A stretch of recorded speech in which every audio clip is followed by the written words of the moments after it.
ನಮಸ್ಕಾರ ಸ್ನೇಹಿತರೆ, ನಮ್ಮ ಚಾನಲ್ಗೆ ಎಲ್ರಿಗೂ ಸ್ವಾಗತ. ಎಲ್ಲರೂ ಹೇಗಿದ್ದೀರಾ? ಐ ಹೋಪ್ ಎಲ್ಲರೂ ಸಖತ್ತಾಗಿದ್ದೀರಾ ಅಂತ ಭಾವಿಸ್ತೀನಿ. ಹಾಗೆ ನಾನು ಕೂಡ ಸೂಪರ್ ಆಗಿದ್ದೀನಿ ಅಂತ ಹೇಳ್ತಾ, ಇವತ್ತು ಜ್ಯೋತಿ ಲಾಕ್ಸ್ ದಾವಣಗೆರೆ ಯೂಟ್ಯೂಬ್ ಚಾನಲಲ್ಲಿ ನಮ್ಮ ಮನೆಯಲ್ಲಿ ನಾವು ಇರೋವಂಥ ಎಲೆಕ್ಟ್ರಿಕಲ್ ಐಟಮ್ಸು, ಈಗ ಶೋ ಪೀಸಸ್ಸಲ್ಲಿ ಯೂಸ್ ಮಾಡ್ತಾ ಇರ್ತೀವಲ್ವ, ಆ items, electric items, switch boards ಹೇಗೆ ಕ್ಲೀನಾಗಿ ಅಂದರೆ ಸೇಫಾಗಿ ಕ್ಲೀನ್ ಮಾಡ್ಬೋದು ಅಂತ ನೋಡೋಣವಾ. ನಿಮ್ಮೆಲ್ರಿಗೂ ಬೋರ್ ಅನ್ನಿಸ್ಬೋದು, ಬಟ್ ಇದು ತುಂಬ ಇಂಪಾರ್ಟೆಂಟ್ ಆಗಿರೋವಂಥ ಒಂದು ಥಿಂಗ್ಸ್ ಆಗಿರುತ್ತೆ. ತುಂಬ ಸೇಫಾಗಿ, ನಮಗೂ ಅಷ್ಟು ಗೊತ್ತಿರಲ್ಲ ಹೆಣ್ಮಕ್ಳಿಗೆ. ಸೊ ಆದಷ್ಟು ಇದನ್ನು ಗಂಡಸರು ಇದ್ದಾಗಲೇ ಅವರು ಹೆಲ್ಪ್ ತೊಗೊಂಡ್ಬಿಟ್ಟು ಕ್ಲೀನ್ ಮಾಡೋವಂಥದ್ದು ಒಳ್ಳೆಯದು ಅಲ್ವಾ. ಎಲೆಕ್ಟ್ರಿಕ್ ಐಟಮ್ಸ್ ಕ್ಲೀನ್ ಮಾಡುವಾಗ ಸ್ವಲ್ಪ ಜಾಗರೂಕತೆಯಿಂದ ಇರೋದು ಬಹಳ ಮುಖ್ಯ ಆಗುತ್ತೆ. ನೀರು ನೇರವಾಗಿ ಬಳಸಬಾರ್ದು, ಕರೆಂಟ್ ಇರುವಾಗ ಕ್ಲೀನಿಂಗ್ ಮಾಡಬಾರ್ದು. ಹಾಗಾದರೆ ಯಾವ ರೀತಿ ಕ್ಲೀನ್ ಮಾಡಬೇಕು ಬನ್ನಿ, ಸ್ಟೆಪ್ ಬೈ ಸ್ಟೆಪ್ ನಾನು ನಿಮಗೆ ತಿಳಿಸ್ಕೊಡ್ತೀನಿ. ಸೇಫ್ಟಿ ಫಸ್ಟ್ ಅಲ್ವಾ ಯಾವುದಕ್ಕೆ ಆಗಲಿ. ಮೊದಲನೇದಾಗಿ ಕ್ಲೀನಿಂಗ್ ಶುರು ಮಾಡ್ತಿದ್ದೀವಿ ಅಂದಾಗ ಆ ಎಲೆಕ್ಟ್ರಿಕ್ ಐಟಮ್ಸನ್ನು ಸ್ವಿಚ್ ಆಫ್ ಮಾಡಿ, ಸಾಧ್ಯ ಆದರೆ ಪ್ಲಗ್ಗನ್ನು ತೆಗೆದುಬಿಡಿ, ಓಕೆನಾ. ಯಾಕಪ್ಪ ಅಂದರೆ ಈಗ ಕರೆಂಟ್ ಪಾಸ್ ಆಗ್ತಾನೆ ಇರುತ್ತೆ ಪ್ಲಗ್ಸ್ ಎಲ್ಲ ಇದ್ದಾಗ, ಅದಕ್ಕೋಸ್ಕರ ಆದಷ್ಟು ಪ್ಲಗ್ಸ್ ಎಲ್ಲ ತೆಗೆದುಬಿಡಿ, ಸ್ವಿಚ್ ಆಫ್ ಮಾಡಿ. ಸ್ವಿಚ್ ಬೋರ್ಡು ಅಥವಾ ವೈರಿಂಗ್ ಒಳಭಾಗ ಸ್ವತಃ ತೆರೆದು ಕ್ಲೀನ್ ಮಾಡಬೇಡಿ. ಡ್ಯಾಮೇಜ್ ವೈರು ಮತ್ತು ಲೂಸ್ ಸ್ವಿಚ್ಚು ಅಥವಾ ಸ್ಪಾರ್ಕ್ ಕಾಣಿಸಿದ್ರೆ ಕ್ಲೀನಿಂಗ್ ಮಾಡದೆ ಎಲೆಕ್ಟ್ರಿಷಿಯನ್ ಸಹಾಯನ ತಗೊಳ್ರಿ, ಅದೇ ಉತ್ತಮ. ಯಾಕೆ ಗೊತ್ತಾ, ಅಲ್ಲೇನಾದರೂ ಸ್ಪಾರ್ಕ್ ಆಗ್ತಾಯಿದೆ ಅಂದರೆ ಅದನ್ನು ಬಳಸ್ತಾ ಇರೋದೇ ಒಳ್ಳೆಯದು. ಆದಷ್ಟು ಬೇಗ ಎಲೆಕ್ಟ್ರಿಷಿಯನ್ಸ್ ಕರೆಸಿ ನೀವು ಅದನ್ನು ಸರಿ ಮಾಡಿಕೊಂಡು ಆಮೇಲೆ ನೀವು ಅದನ್ನು ಯೂಸ್ ಮಾಡೋದಕ್ಕೆ ಟ್ರೈ ಮಾಡಿ. ಇನ್ನೊಂದು ಮುಖ್ಯ ವಿಷಯ ಏನು ಅಂದರೆ, ವೆಟ್ ಹ್ಯಾಂಡ್ಸ್ ಇಟ್ಕೊಂಡು ಎಲೆಕ್ಟ್ರಿಕ್ ಸ್ವಿಚಸ್ನ ಟಚ್ ಮಾಡಬೇಡಿ. ಅಂದರೆ ಹಸಿ ಕೈ ಇಟ್ಕೊಂಡು ಎಲೆಕ್ಟ್ರಿಕ್ ಸ್ವಿಚಸ್ ಏನಿರುತ್ತಲ್ಲ ಅದನ್ನು ದಯವಿಟ್ಟು ಮುಟ್ಟೋದಕ್ಕೆ ಹೋಗಬೇಡಿ. ಬೇಕಾದ ವಸ್ತುಗಳು, ಹಾಗಾದರೆ ಯಾವುದರಿಂದ ಮುಟ್ಟಬೇಕು ಇದನ್ನು ಅಂತ ನೀವು ಅಂದ್ಕೋಬೋದು. ಇದಕ್ಕೆ ಬೇಕಾಗಿರೋಂಥ ವಸ್ತುಗಳು ಇವತ್ತು ನಮ್ಮ ಮನೆಗೆ ಬೇಕಾಗಿರೋದು ಏನಪ್ಪ ಅಂದರೆ, ಡ್ರೈ ಮೈಕ್ರೋಫೈಬರ್ ಕ್ಲಾತ್ ಬೇಕು, ಮತ್ತು ಸಾಫ್ಟ್ ಬ್ರಷ್ ಬೇಕು, ಡಸ್ಟಿಂಗ್ ಬ್ರಷ್ ಬೇಕು. ಬೇಕಾದರೆ ಸ್ವಲ್ಪ ಡಂಪ್ ಕ್ಲಾತ್ ತೊಗೊಳ್ಳಿ, ಓಕೆನಾ. ಹಾಗೆ ಆದರೆ ಆ ಕ್ಲಾತ್ ಏನಿರುತ್ತಲ್ಲ ನೀರಿನಲ್ಲಿ ನೆನೆಸ್ಕೊಂಡು ಡ್ರಿಪ್ಪಿಂಗ್ ಆಗುವಂತಿರಬಾರ್ದು. ಆ ಥರ ನೀವು ಯೂಸ್ ಮಾಡ್ಕೋಬೇಕು. ಸ್ವಿಚ್ ಬೋರ್ಡ್ ಕ್ಲೀನ್ ಮಾಡೋದು ಫಸ್ಟು ಏನಪ್ಪ ಅಂದರೆ, ಮೊದಲು ಕರೆಂಟ್ ಆಫ್ ಮಾಡಿದ್ದೀವ ಅಂತ ಅನ್ನೋದನ್ನು ನೀವು ಖಾತ್ರಿ ಪಡಿಸ್ಕೋಬೇಕು. ಅಂದರೆ ನಾನು ಕರೆಂಟ್ ಆಫ್ ಮಾಡಿದ್ದೀನ ಇಲ್ಲ ಅನ್ನೋದನ್ನು ನೋಡಿಕೊಂಡು ನೀವು ಸ್ವಿಚ್ಚನ್ನು ಕ್ಲೀನ್ ಮಾಡಿ. ಈಗ ಡ್ರೈ ಕ್ಲಾತ್ಸು ಏನಾದರೂ ತೆಗೆದುಕೊಂಡು ನೀವು ಸ್ವಿಚ್ ಬೋರ್ಡ್ನ ಮೇಲಿರೋಂಥ ಡಸ್ಟನ್ನು ನೀವು ನಿಧಾನವಾಗಿ ತೆಗಿಬೋದು.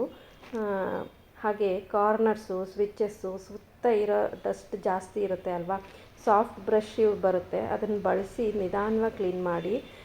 ಹಾಗೆಯೇ ಸ್ವಿಚ್ ಒಳಗೆ ನೀರು ಹೋಗಬಾರ್ದು. ಕ್ಲೀನಿಂಗ್ ಲಿಕ್ವಿಡ್ ಅಥವಾ ಸ್ಪ್ರೇ ನೇರವಾಗಿ ಹಾಕಬೇಡಿ ಯಾವುದಕ್ಕೆ ಆಗಲಿ. ಫ್ಯಾನ್ ಕ್ಲೀನ್ ಮಾಡುವಾಗ ಇನ್ನು ಸೀಲಿಂಗ್ ಫ್ಯಾನ್ ಕ್ಲೀನ್ ಮಾಡೋಣ ಅಂತ ಹೋಗ್ತಿರಲ್ಲ, ಆವಾಗ ಮೊದಲು ಫ್ಯಾನ್ ಸಂಪೂರ್ಣವಾಗಿ ಆಫ್ ಆಗಿರಬೇಕು. ಫ್ಯಾನ್ ಬ್ಲೇಡು ಮೇಲಿರೋ ಅಂಥ ಡಸ್ಟ್ ಏನಾದರೂ ಇದ್ದರೆ ಅದನ್ನು ಡ್ರೈ ಮೈಕ್ರೋಫೈಬರ್ ಕ್ಲಾತ್ಸ್ ಬರುತ್ತೆ, ಅಥವಾ ಸೂಟಬಲ್ ಡಸ್ಟರ್ ಬಳಸಿ ಆವಾಗ ನೀವು ಕ್ಲೀನ್ ಮಾಡ್ಕೋಬೋದು. ಫ್ಯಾನ್ ತುಂಬ ಎತ್ತರದಲ್ಲಿದ್ದರೆ ಟೇಬಲ್ಲು, ಚೇರ್ ಮೇಲೆ ನಿಂತು ಕ್ಲೀನ್ ಮಾಡಬೇಡಿ. ಪ್ರಾಪರ್ ಲ್ಯಾಡರ್ ಅಥವಾ ಇನ್ನೊಬ್ಬರು ಸಹಾಯ ತಗೊಂಡು ಕ್ಲೀನ್ ಮಾಡಿ, ಓಕೆನಾ. ಈಗ ಪ್ರಾಪರ್ ಲ್ಯಾಡ್ರ್ ಬರುತ್ತಲ್ವ, ಈಗ ವುಡನೊಂದು ಸಿಗುತ್ತೆ, ಆದಷ್ಟು ಇನ್ನೊಬ್ಬರು ಸಹಾಯ ತೊಗೊಂಡು ನೀವು ಕ್ಲೀನ್ ಮಾಡಿ ಫ್ಯಾನ್ಸು. ಇನ್ನು ಫ್ಯಾನು ಮೋಟ್ರ್ ಭಾಗಕ್ಕೆ ನೀರು ಹಾಕೋಕ್ಕೆ ಹೋಗಬೇಡಿ, ಯಾವುದೇ ಕಾರಣಕ್ಕೂ ಕರೆಂಟ್ ಪಾಸ್ ಆಗ್ತಾ ಇರುತ್ತೆ. ಹಾಗೆ ಲೈಟ್ಸು, ಎಲೆಕ್ಟ್ರಿಕ್ ಅಪ್ಲೈನ್ಸ್ ಏನಿದೆ ಅಲ್ಲ, ಬಲ್ಬು ಅಥವಾ ಲೈಟ್ ಫಿಟ್ಟಿಂಗ್ ಕ್ಲೀನ್ ಮಾಡೋ ಮೊದಲು ಸ್ವಿಚ್ ಆಫ್ ಮಾಡಿ ಮತ್ತು ಬಲ್ಬ್ ಬಿಸಿಯಾಗಿದ್ದರೆ ತಣ್ಣಗಾಗಲು ಫಸ್ಟ್ ಬಿಡಿ. ಡ್ರೈ ಕ್ಲಾತ್ಸ್ ಬಳಸಿ ಹೊರಭಾಗದ ಡಸ್ಟ್ ತೆಗಿಬೋದು.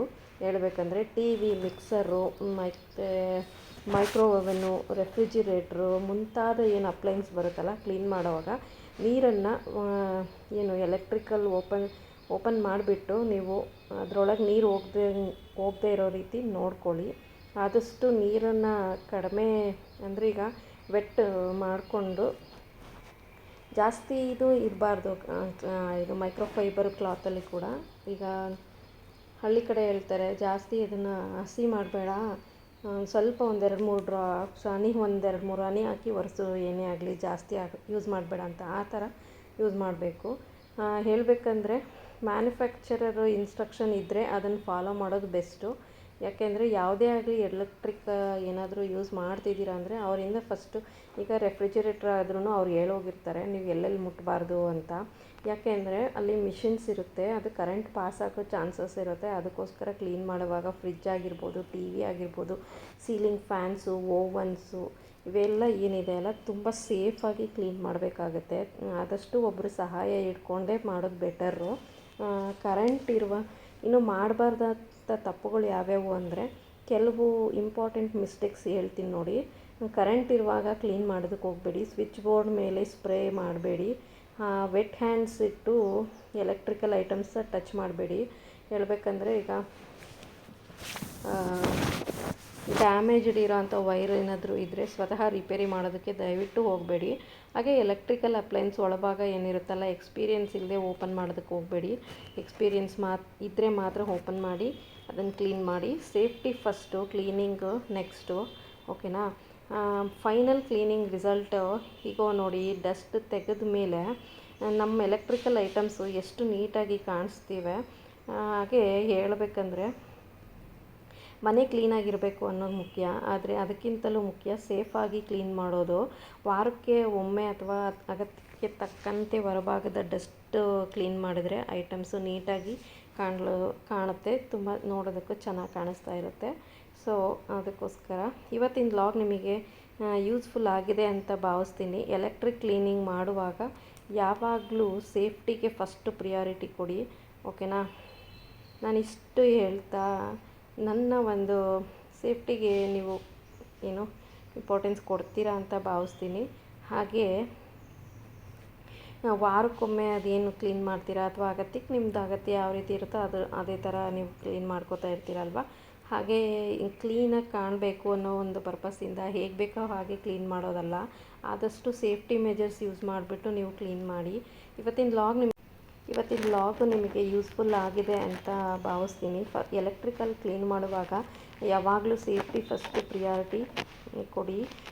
ವಿಡಿಯೋ ನಿಮಗೆ ಇಷ್ಟ ಆದರೆ ಪ್ಲೀಸ್ ನನ್ನ ಚಾನಲ್ನ ಲೈಕ್ ಮಾಡಿ, ಸಬ್ಸ್ಕ್ರೈಬ್ ಮಾಡಿ. ಮತ್ತೊಂದು ಇಂಟ್ರೆಸ್ಟಿಂಗ್ ಕನ್ನಡ ವ್ಲಾಗ್ನಲ್ಲಿ ಮತ್ತೆ ಸಿಗೋಣ ಅಂತ ಹೇಳ್ತಾ ನಿಮ್ಮೆಲ್ಲರಿಗೂ ಧನ್ಯವಾದಗಳು. Okay, bye, love you all, take care. ಹೀಗೆ ನೋಡ್ತಾ ಇರಿ, ಸಪೋರ್ಟ್ ಮಾಡ್ತಾಯಿರಿ. Thank you so much, love you all. ಮತ್ತೊಂದು ವಿಶಿಷ್ಟವಾಗಿ ವಿಭಿನ್ನವಾಗಿರುವಂಥ ವ್ಲಾಗ್ನೊಂದಿಗೆ ಮತ್ತೆ ಸಿಗ್ತೀನಿ ಅಂತ ಹೇಳ್ತಾ ನಿಮ್ಮೆಲ್ಲರಿಗೂ ಥ್ಯಾಂಕ್ ಯು ಸೋ ಮಚ್. ಈ ಒಂದು ವ್ಲಾಗ್ನ ನೋಡಿದ್ದಕ್ಕೆ ಇದು ತುಂಬಾ ಯೂಸ್ಫುಲ್ ಆಗಿರೋವಂಥ ಒಂದು ವಿಡಿಯೋ ಆಗಿರುತ್ತೆ. ಯಾಕೆ ಅಂದರೆ ನನಗೂ ಕೂಡ ಇಲ್ಲಿ ಎಲೆಕ್ಟ್ರಿಕ್ ಐಟಮ್ಸ್ ಏನಾದರೂ ಕ್ಲೀನ್ ಮಾಡುವಾಗ ತುಂಬ ಭಯ ಆಗುತ್ತೆ. ಆ್ಯಕ್ಚುಲಿ ನಾನು ಇವರಿದ್ದರೆ ಮಾತ್ರ ನಾನು ಮಾಡೋಕ್ಕೆ ಹೋಗೋದು, ಇಲ್ಲಾಂದರೆ ಕ್ಲೀನ್ ಮಾಡೋಕ್ಕೆ ಹೋಗಲ್ಲ. ಅದು ಹಂಗೆ ಬಿದ್ದಿದ್ರೂ ನಾನು ಕ್ಲೀನ್ ಮಾಡೋದಿಲ್ಲ. ನನ್ನಂಥ ಹೆಣ್ಮಕ್ಳು ತುಂಬ ಜನ ಇರ್ತಾರೆ. ಅದಕ್ಕೋಸ್ಕರ ಈ ಒಂದು ವ್ಲಾಗ್ನ ನಿಮ್ಮ ಜೊತೆ ಶೇರ್ ಮಾಡಿದ್ದೀನಿ. Thank you so much. ಹೀಗೆ ನೋಡ್ತಾ ಇರಿ. Bye, love you.